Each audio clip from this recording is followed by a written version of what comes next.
In today's episode of Art and Capitalism, I want you to take a look at this mask and tell me if you recognize it.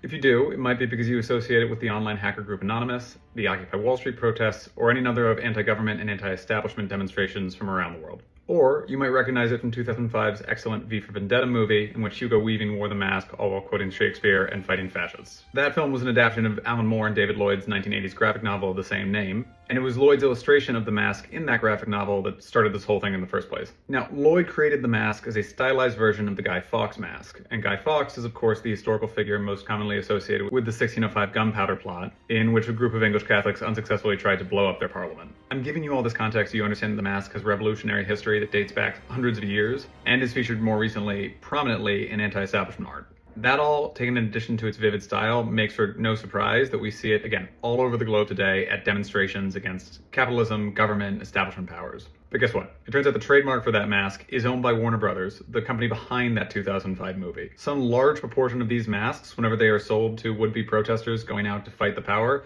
end up putting 10 cents on the dollar back into one of the corporate overlords' pockets because they own the trademark.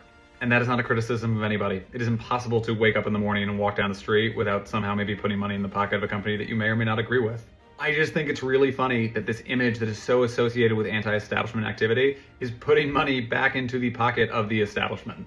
And because I'm rereading V for Vendetta, and I've never heard this fact before, when I stumbled upon it, I wanted to share it with you.